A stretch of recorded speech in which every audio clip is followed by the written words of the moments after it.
सुनिए, यदि कृष्ण हमेशा के लिए गोकुल में रास व मक्खन के बीच अपना जीवन बिता देते तो क्या वैश्विक स्तर पर श्रीमद् भगवद गीता जैसे ग्रंथ की रचना हो पाती? सोचो। और एक हम हैं कि घर बसाते हैं, बच्चे पैदा करते हैं, सड़कों पर भीड़ मचाते हैं, वृद्ध होते हैं और फिर मर जाते हैं।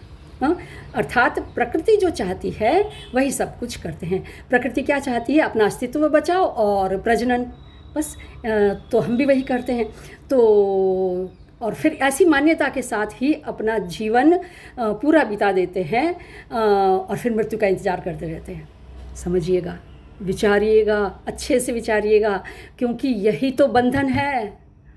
और बंधन ही अहंकार का खुराक है। इस मैं का, इस अंदर बैठे हुए मैं का खुराक है, उसे ये प्रिय है।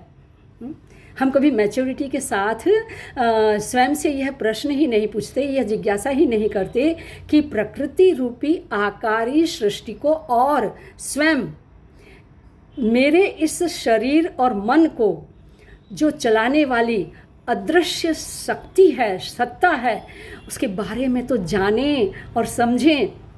यह जानना और समझना ही अध्यात्म है और उसके साथ साथ विज्ञान भी है।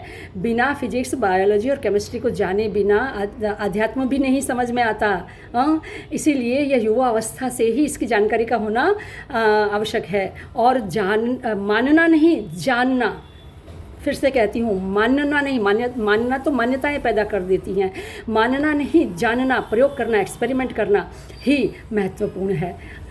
तो अन्यथा क्या होगा कि हमें यही शिकायतें करते रह जाएंगे कि छोटे थे तो बड़ी बड़ी बातों में बह गए और बड़े हुए तो छोटी छोटी बातों में ही बिखर गए। इतना ही नहीं, फिर मिला तो बहुत कुछ ज़िंदगी में, मगर गिनती उसी की करते रहे जो हासिल न हो सका। यही तो अज्ञानता है, यही तो स्वयं को न जानना है। इसलिए स्वयं की ही मनोवृत्तियों के बारे में इनका अवलोकन करते रहना जीवन है।